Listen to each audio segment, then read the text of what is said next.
बॅटचं जे मॅन्युफॅक्चरिंग आहे ते आपण पहिल्यांदा सोलापुरात चालू केलेलं आहे.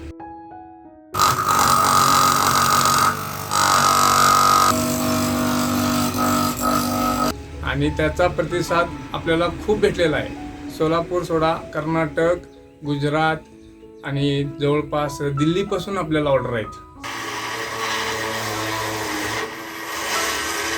नाही म्हणताना आम्ही ह्या वर्षी 7 ते 8 हजारच्या प्लसही बॅट विकलेल्या आहेत. तसं करते त्यापासून माझी आई आठवडे बाजार करते आणि त्यांची सेविंग जी होती ती सगळी मला दिली होती. आणि ती सगळी सेविंग मी या धंद्यामध्ये टाकली होती. जवळपास वडिलांना देखील विश्वास नव्हता यात की मी ह्या ग्रामीण भागातून करू शकतो.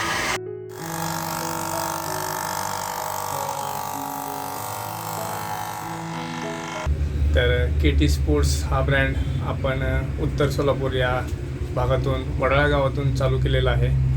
आणि जवळपास ह्या ब्रँडला माझ्या मते 3 ते 4 वर्ष कंप्लीट होत आहेत.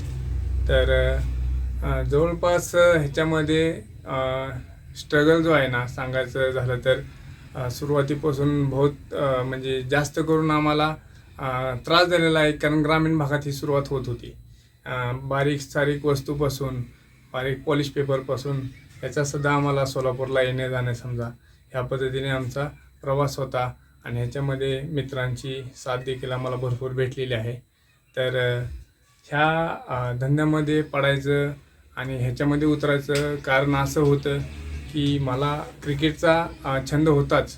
आणि शिक्षण पूर्ण झाल्यानंतर काय करायचं आणि काय नाही ह्याच्यात डोकं थोडं हे झालं होतं. त्याच्यामध्ये मग निर्णय घेतला शेवटी आपण पण क्रिकेट खेळतो, आपल्याला पण आवड आहे त्या गोष्टीमध्ये, आपण काहीतरी केलेलं आणि नवीन काहीतरी सुरुवात आणि ग्रामीण भागातून काहीतरी नवीन सुरुवात ह्या गोष्टी फक्त पुणे मुंबईमध्येच अवेलेबल होतात. आणि ते गोष्ट आपण सोलापुरात पहिल्यांदा चालू करायचं या उद्देशानं सोलापुरात पहिल्यांदा बॅटचं जे मॅन्युफॅक्चरिंग आहे ते आपण पहिल्यांदा सोलापुरात चालू केलेलं आहे. आणि त्याचा प्रतिसाद आपल्याला खूप भेटलेला आहे. सोलापूर सोडा कर्नाटक, गुजरात आणि जवळपास दिल्लीपासून आपल्याला ऑर्डर आहेत समजा. तर ऑल ओव्हर भरपूर जवळपास आम्ही 8 ते 9 हजार बॅटी ह्यावर्षी सेल केलेल्या आहेत. आणि खूप चांगला प्रकारचा प्रतिसाद देखील बाहेरून भेटलेला आहे आम्हाला.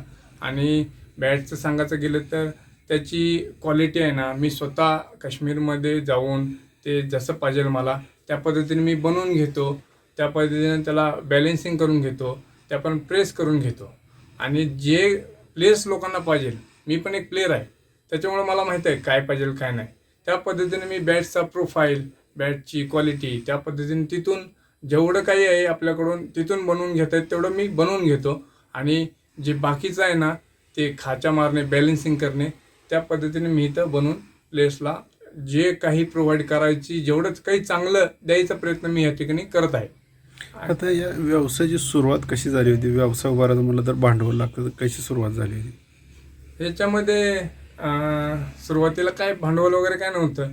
कॉलेजमधून बाहेर पडलेलो, आईने मला जवळपास 3 लाख रुपये दिले होते. जवळपास त्यांची मला वाटतं आम्ही जेव्हापासून जसं करते तेव्हापासून माझी आई आठवडे बाजार करते आणि त्यांची सेविंग जी होती ती सगळी मला दिली होती. आणि ती सगळी सेविंग मी ह्या धंद्यामध्ये टाकली होती. जवळपास वडिलांना देखील विश्वास नव्हता यात की मी ह्या ग्रामीण भागातून करू शकतो. तर त्या पद्धतीनं आज सगळे खुश आहेत घरामध्ये. आणि मी त्यांचं कुठेही पैसा वेस्ट घातलेला नाही. आणि जवळपास त्यांचे रिटर्न्स मी त्यांच्याकडे सोपवण्यात आलेलं आहे माझ्याकडून. आणि त्यांना जवळपास ते आनंदी आहेत. आज मला बरं वाटतं त्यांना बघून आणि त्यांना देखील माझ्यावर तो प्राऊड होतो. शिक्षण वगैरे किती काय? शिक्षण माझं BSc कंप्लीट आहे केमिस्ट्रीमधून. मग नोकरीसाठी प्रयत्न वगैरे? नाही तेवढं आपल्याला केमिकलचा थोडं ॲलर्जी असल्यामुळं आपण त्या भागात नाही गेलो. आणि जॉब देखील मला थोडंसं एक्सपिरियन्समुळं मी मागं पडलो. गाव सोडलं नाही, मी बाहेर गेलो नाही आणि त्याच्यामुळं मला कुठं जॉब भेटत नव्हतं.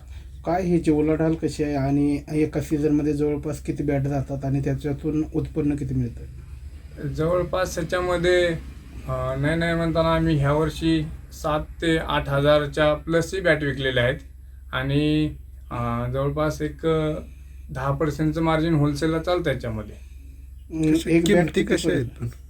तर ह्याच्यामध्ये ते बघा आपण वेगवेगळ्या प्रकारचे बॅट आहेत. सिंगल स्कूपमध्ये एक येते, प्लेअर एडिशनमध्ये एक येते, पॉवर एडिशनमध्ये येते. तर जे सिंगल स्कूपमध्ये बॅट येते त्याला आम्ही शिकार एडिशन म्हणून नाव दिलेलं आहे. तर त्या शिकार एडिशनची प्राईस आहे जवळपास आम्ही 4,000 रुपयाला बॅट देतो, ते विथ कवर वगैरे असतं त्यासोबत. आणि जे काय प्रो एडिशन, प्लेअर एडिशन जे बॅट आहेत ते आम्ही 3,500 आणि त्याच्या वेटनुसार आम्ही त्याला आणखी एक ॲडिशन केलेलं आहे, ते आम्ही 3,000 रुपयाला देतो. आता ज्या बॅट आहेत त्यामध्ये कोणकोणते प्रकार आहेत? टेनिस बॉलवर खेळल्या जाऊ शकतात का, किंवा कॉर्क बॉल? नाही, हे कॉर्क बॉलचे तर बॅट नाही, हे टेनिस बॉलला यूज होते. आणि याच्यानंतर मग तुम्ही वजन करून बॅट देताय, त्याच्यामध्ये कमी जास्त वगैरे ते कोणाला? प्लेयरची चॉईस असते. आता प्लेयर्सची रिक्वायरमेंट काय आहे, त्यानं शॉर्ट कोणीकडे खेळतो, समोर जास्त खेळतो, थोडा वेट खालच्या साईडला वेट घेतो आणि त्याच्या स्वतःच्या माइंडसेटवर आहे. त्यानं 950 खेळतो, 970, 980, त्यानं 1050 ग्रामने खेळतो. त्यांची स्वतःची चॉईस असते प्लेयर्सची. त्या पद्धतीने आम्ही त्यांना जसं पाहिजे ते बॅट देतो आणि बनवून देतो. तरुणांना काय आव्हान कराल? कष्ट करा, प्रगती होत राहील. कष्ट, मेहनत याच्याशिवाय पर्याय नाही. आणि कष्ट हा शेवटचा पर्याय आहे. कष्ट आणि मेहनत, कष्ट तुम्ही कराल तर देव देखील तुम्हाला सपोर्ट करेल.